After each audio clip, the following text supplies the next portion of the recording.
Mga tuyo na sila. Ang laki niyan, roses na orange. Yan. Ang gaganda pati ng mga kulay niya, no? Mga natigok na.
Ko doon, yun, walang dahon kasi gabi-gabi nilalamon siya ng walabi. Yan, ito yung tinanim ko last time. Ang dami na lang ang laguna niya. Yan, dami na niyang bulak-bulak.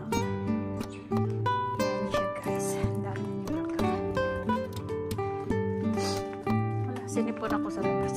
Lamig. Ito yung tinanim ko ng potato. Walang dahon. Inubos ng walabi. Yung walabi, yung maliit na tangkal. Yan. Yung walabi. So, yun siya. Tatay dito sa likod.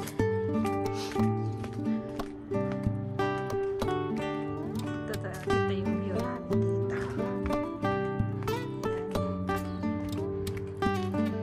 Siya guys. So ito yung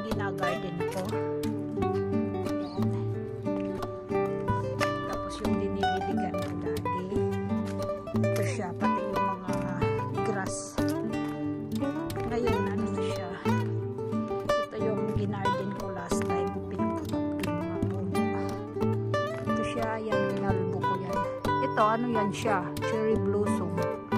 Pero, ano, wala nang dahon. Cherry blossom yan siya. Kasi yan. Yan yung bahay ng ginano ko. So, ito yung garden. Yan. Garden. Tsaka yung mga roses. Puro napatay. Tigam na silang lahat. So, sobrang gilid. Wala kasi nagdidilig dito. May nagdidilig lang dito. Ako lang.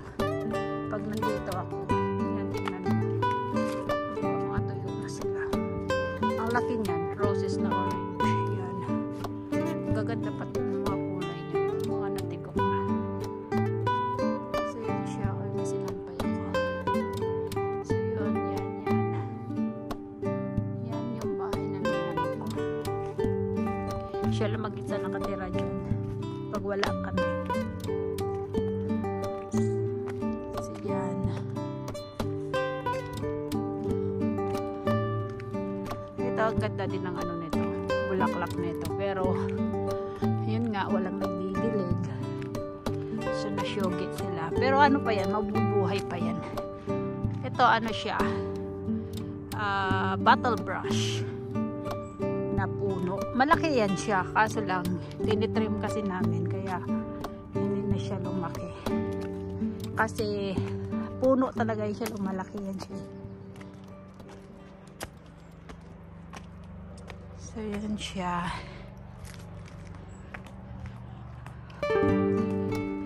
Yan. Dito ako nagla-live pag morning. Ito ang daming roses dito before. Yan. Yan yung kwarto namin. Yan. Dito. Dito yung kwarto. Tsaka, nandun yung live ko. Buhay pa ba yun? Buhay pa yung live ko. So yan. Nilinis ko yun talaga siya lahat. Kinalbo ko. So yan siya. Dito naman yung ano, parang office. Diyan ako nagtatambay sa gabi. Back door. Ito ano to? Kitchen with living room. Pero hindi naman ako pumapasok dyan. Kasi yung kitchen talaga namin ay nasa taas. Sa taas siya. Pero akala ko yan una ibon. Ito yung parang hen na tinatawag nila. Parang manok. Pero hindi siya manok. Wild ano yun siya. Wild bird.